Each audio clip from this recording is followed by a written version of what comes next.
Hey folks, Brian Young here with another one of our Tuesday tips today. We're going to revisit a little thing about mending fences. I talked to you back in March, early April about little mending fences. As you can see, we did a little fence mending recently, and rather than replace the whole fence, I put 2 new posts in here and 1 new panel. A tree limb had come down, and we just needed to fix up that fence. In the meantime, we decided that, and this is my own property, we decided that we wanted to replace some of the fencing just along the other side of the perimeter of the property. Around it, we had all this kind of stockade fencing around the whole property in the backyard. But if you come over here, I want to talk about a little tip that might save you some money, might save you some time. And if we come over here,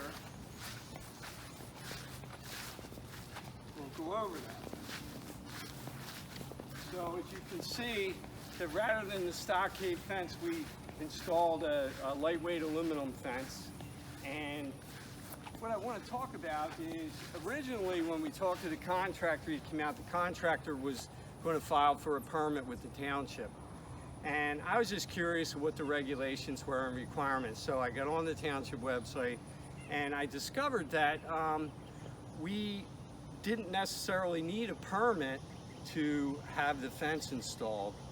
And there was a provision in there that if we were only going to replace 40% or less of the entire fence, we wouldn't have to file for a permit, we wouldn't have to get one, and we could save anywhere between, say, $50 and maybe 200. Depends on your township and what their requirements are.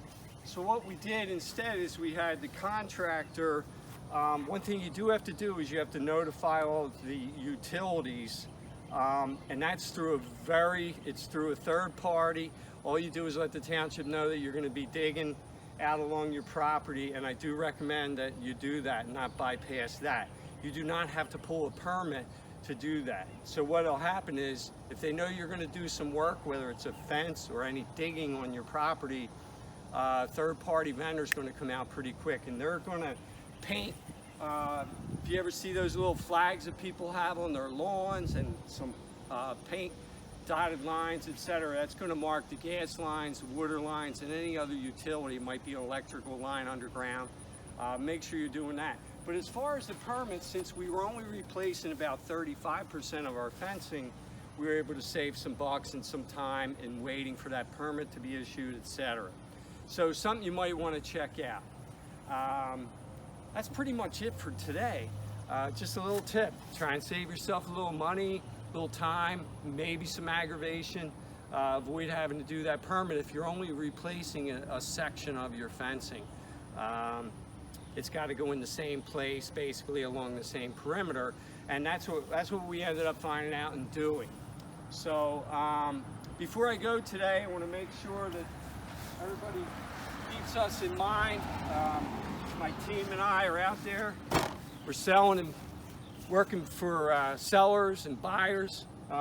Keep me in mind. I'm with Berkshire Hathaway, Fox and Roach Realtors. If you ever have a need, someone in your family, a friend, keep me in mind. I'd love to be of service. You have a good day. This is your Tuesday tip. Take care.